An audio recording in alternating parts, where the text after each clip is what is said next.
Assalamualaikum warahmatullahi wabarakatuh. Perkenalkan, nama saya Lintang Aura Syufi dengan NIM 12410101002 dari kelas Data Mining B.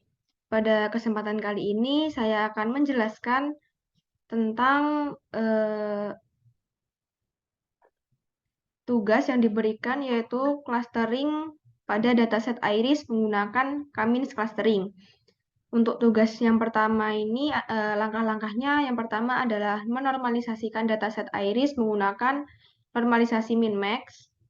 Lalu yang kedua adalah menampilkan scatter plot sebelum clustering.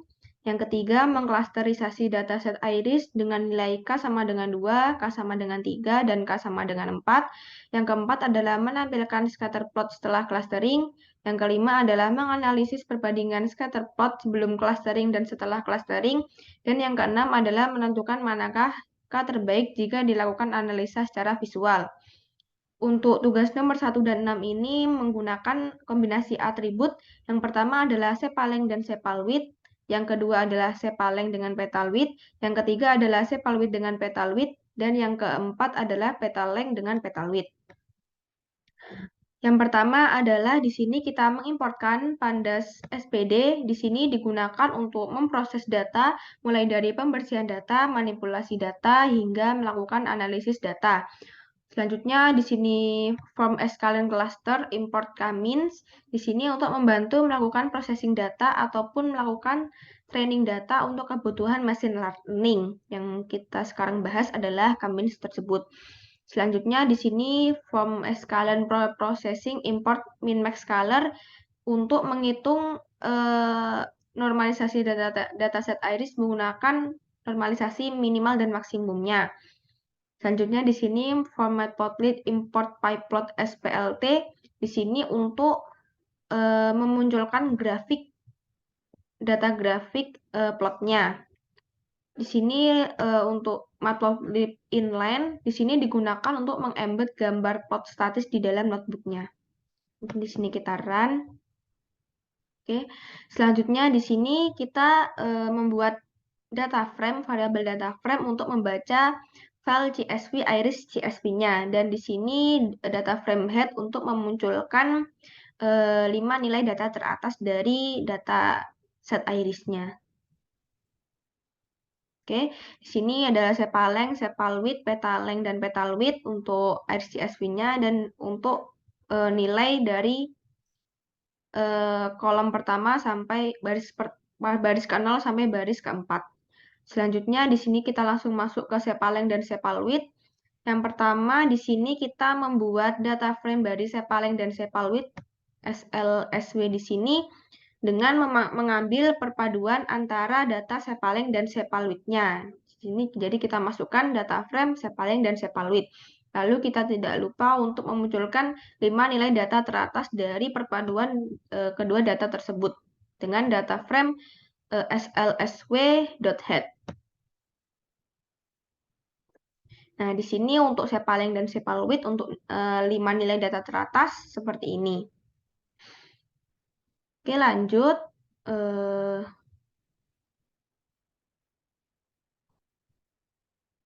Lanjut pada yang pertama tadi untuk langkahnya adalah menormalisasi min-max-nya. Di sini kita masukkan variabel scalar untuk from import library scalar di sini untuk min-max scalarnya. Selanjutnya kita menormalisasi, yang pertama adalah menormalisasi pada sepaleng terlebih dahulu.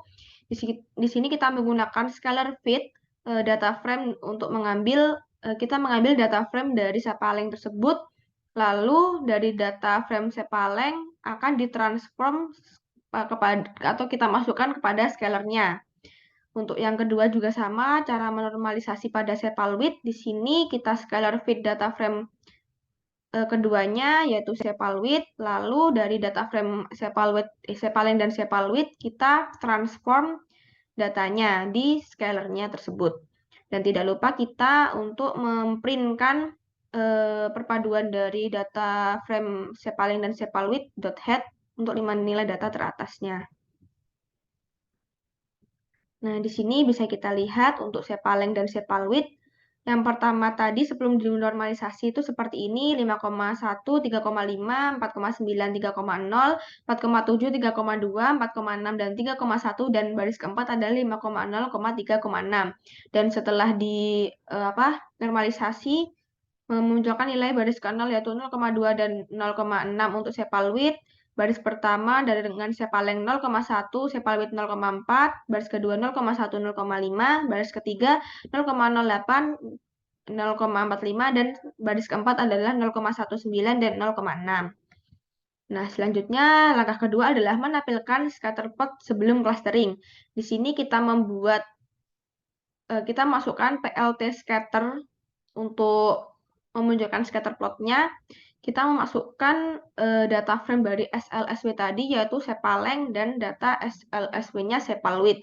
Di sini untuk X labelnya pada plot nanti adalah X label sepaleng dan Y labelnya itu sepalwidth.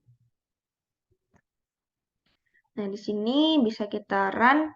Nah, data yang ditampilkan pada plot di sini sudah betul ya.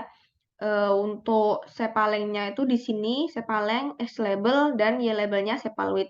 Jadi untuk datanya itu masih belum diklasterisasi, jadi masih jadi satu data. Nah, selanjutnya setelah seperti ini, yang ketiga adalah mengklasterisasi data iris tersebut. Jadi clustering dataset iris dengan nilai K sama dengan 2, 3, dan 4. Di sini yang pertama kita membuat variabel K2 untuk K-2-nya. Di sini untuk K-2 kita masukkan K- and cluster 2 dengan random state-nya 100.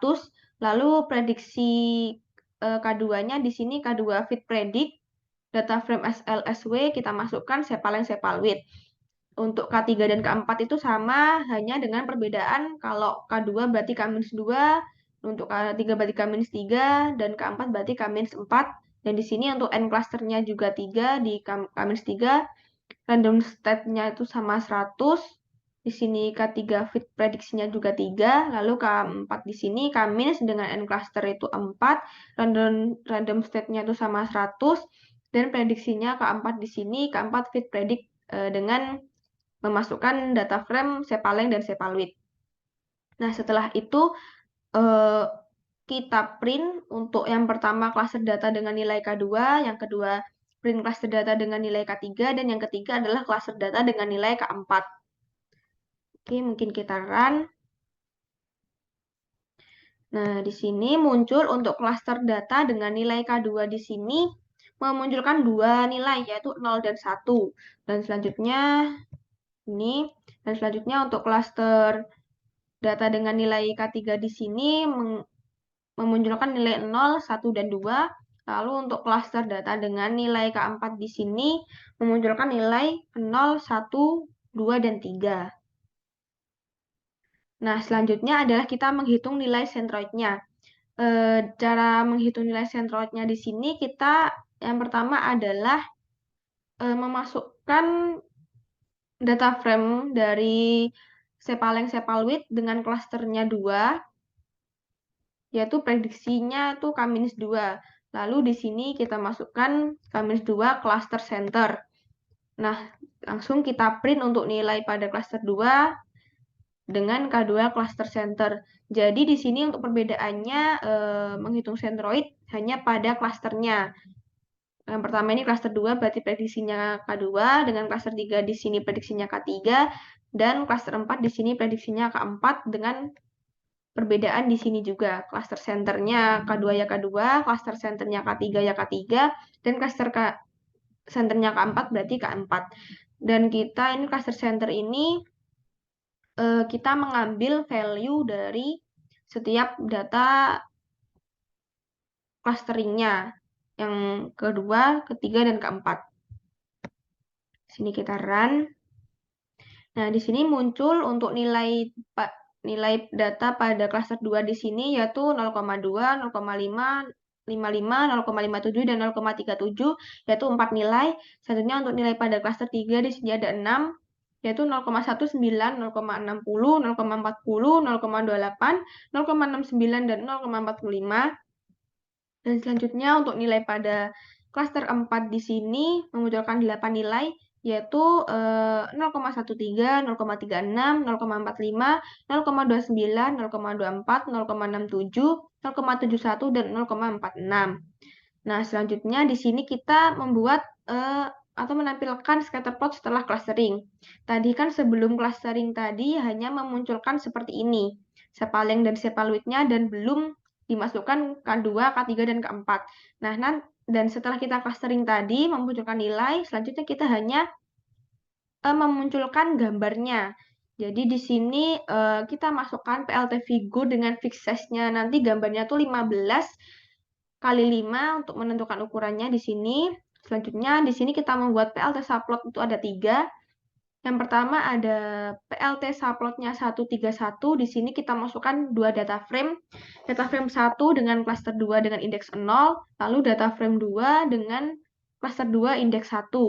Di sini untuk data frame 1 PLT scatter-nya itu dengan warna biru, lalu untuk PLT scatter data frame 2 itu dengan warna merah.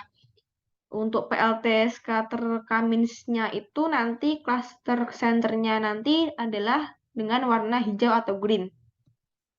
Tidak lupa kita memasukkan judulnya. Untuk judul dari PLT title cluster yang pertama itu adalah cluster K2, X labelnya sepaleng, Y labelnya LED petal width, dan tidak lupa untuk masukkan PLT legend, data frame 1, data frame 2, dan centroid-nya. Lanjut untuk PLT subplot 132 di sini, data frame 1-nya cluster 3 dengan indeks 0, lalu data frame 2 dengan cluster 3 indeks 1, dan data frame 3 dengan cluster 3 indeks 2. Di sini untuk data frame 1 dengan warna biru, data frame 2 dengan warna merah, dan data frame 3 dengan warna grey atau abu-abu. Nah, selanjutnya kita masukkan PLT scatter dari cluster centers-nya K3 di sini dengan warna hijau. Lalu PLT title untuk judulnya yaitu cluster dengan K sama dengan 3, X labelnya sama, sepaleng, Y labelnya sama, sepal width, dan PLT legend-nya itu sama, yaitu dengan memasukkan data frame 1, data frame 2, data frame 3, dan centroid.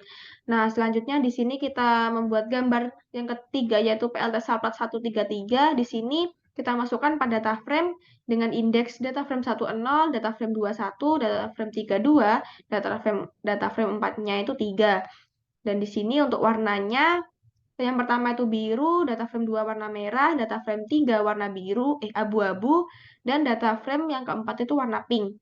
Nah, untuk PLT scatter-nya dari cluster centers K4 di sini warna hijau sama, lalu untuk titelnya di sini kita buat cluster dengan K4, untuk X labelnya sama sepaleng, SY labelnya itu sama sepal width, dan untuk PLT legend-nya di sini sama, kita masukkan data frame 1, data frame 2, data frame 3, data frame 4, dan centroid-nya. Sini mungkin bisa kita run. Nah, jadi setelah clustering nanti didapatkan data seperti ini. Untuk cluster dengan K sama dengan 2 itu dengan 2 data. Untuk cluster sama dengan K3 ini ada 3 data. Dan cluster sama dengan K4 di sini ada 4 data. Nah, untuk perbandingan antara sebelum cluster dan setelah cluster di sini, kalau sebelum kan hanya satu data ya, jadi belum bisa kita hitung. Untuk setelah kita cluster nanti akan dipisahkan sesuai warnanya dan bisa kita lihat bahwa di sini ada 2 data frame, ada 3 data frame, dan ada 4 data frame. Dan beserta centroid-centroidnya. Nah, untuk analisis untuk menentukan manakah K terbaik secara visual. Jadi untuk menentukan K terbaik secara visual itu kita lihat bagaimana data satu dengan data yang selanjutnya itu tidak tercampur. Seperti yang kita lihat di sini, untuk data yang tidak, menurut saya untuk K terbaik itu ada di cluster dengan K sama dengan 3. Di sini bisa kita lihat bahwa centroidnya itu tidak pas di titik-titiknya, juga tidak berjauhan. Sedangkan untuk cluster K2 di sini bisa kita lihat centroidnya tuh terlalu jauh, dan untuk K4 itu centroidnya terlalu berdekatan. Jadi menurut saya K- terbaik itu ada di cluster untuk sepal width sepaleng itu di cluster dengan K sama dengan 3. Oke, selanjutnya kita masuk ke sepaleng dan petal width. Di sini sama, kita masukkan irisnya terlebih dahulu, datasetnya. Nah, di sini juga sudah terlihat untuk untuk dataset irisnya yang awal dengan ditunjukkan 5 data teratas. Nah, selanjutnya di sini kita membuat data frame untuk Sepaleng dan Petal Width di sini dan memunculkan 5 data teratasnya. Nah, selanjutnya di sini kita sama caranya yaitu menormalisasi min max-nya. Di sini dengan scalar, min max scalar, lalu normalisasi pada Sepaleng. Kita masukkan data frame-nya Sepaleng petal width dengan scalar transform tadi, lalu normalisasi petal width di sini kita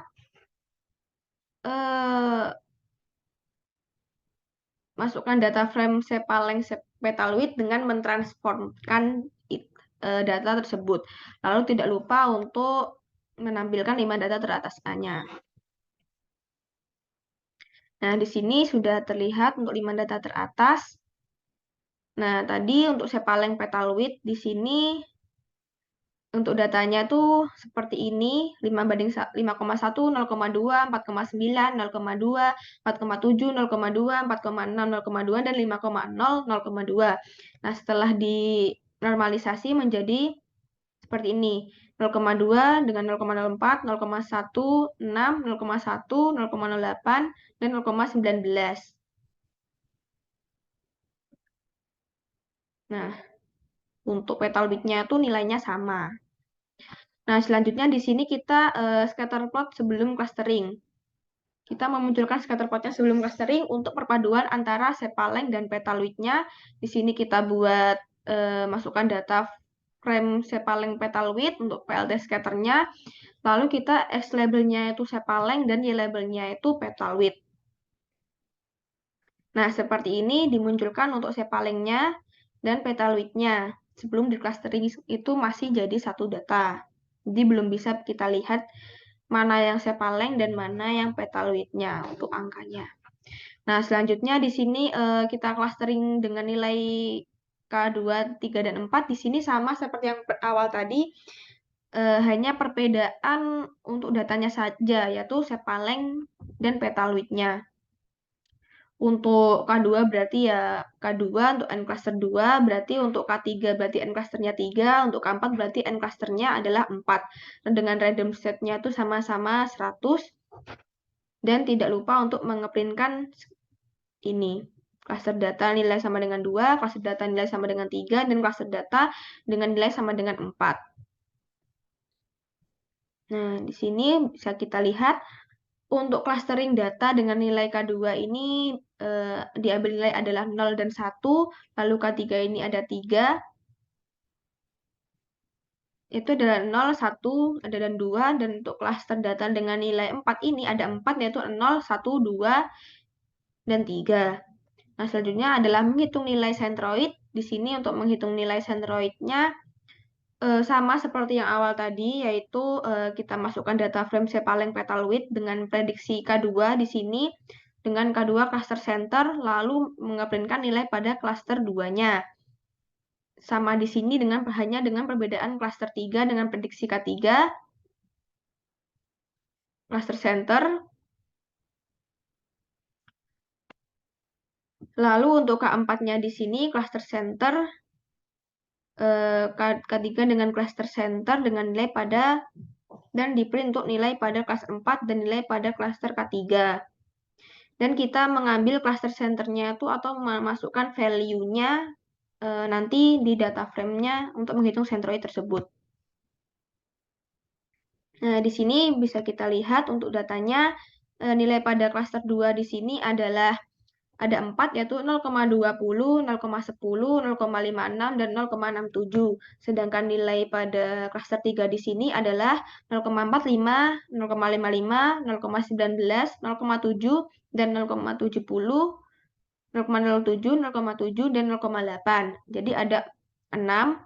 Lalu untuk nilai pada cluster 4 di sini ada 8, yaitu ada 0,19, 0,06, 0,72, 0,87, 0,33, 0,46, 0,55, dan 0,62.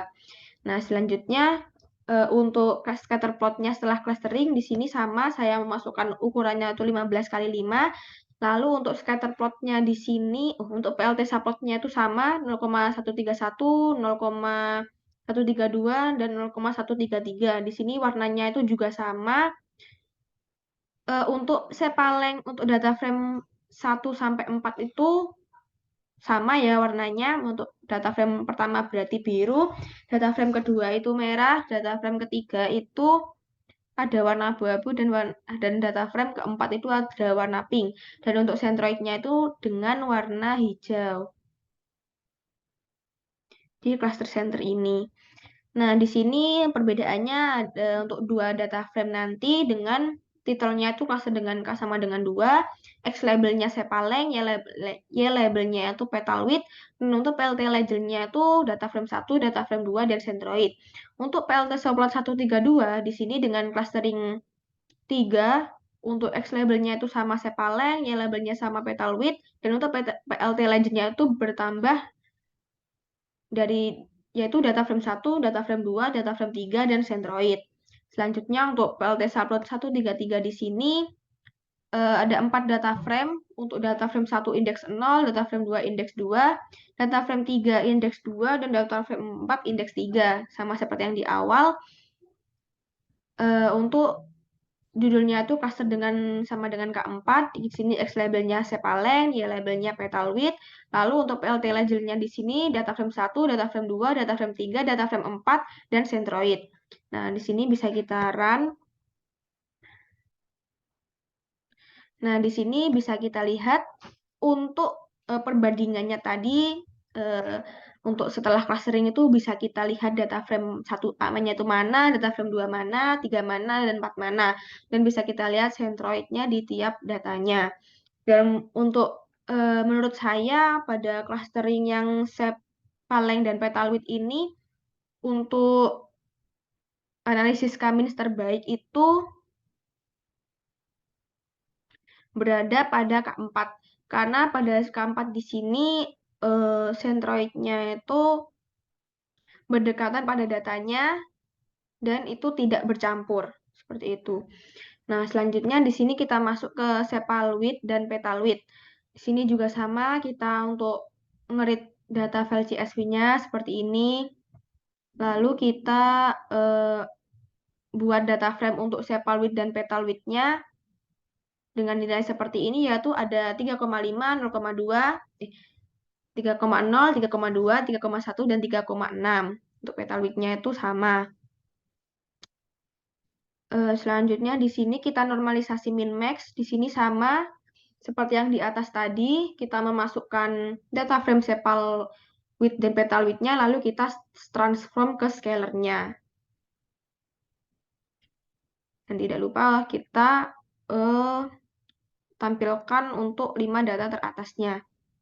Nah, di sini normalisasinya itu sama, satu-satu sepal width-nya sendiri, untuk normalisasinya petal width-nya itu sendiri. Nah, di sini bisa kita lihat datanya itu untuk sepal width-nya itu 0,62, 0,41, 0,50, 0,45, dan 0,6. Dan untuk petal width-nya itu sama 0,4, 0,04. Nah, selanjutnya di sini untuk scatter plot sebelum clustering, di sini kita membuat PLT scatternya dengan masukkan data frame sepal width dan petal width perpaduannya, lalu dengan X labelnya sepal width, Y labelnya itu petal width. Nah, di sini untuk datanya dari sepal width dan petal width-nya.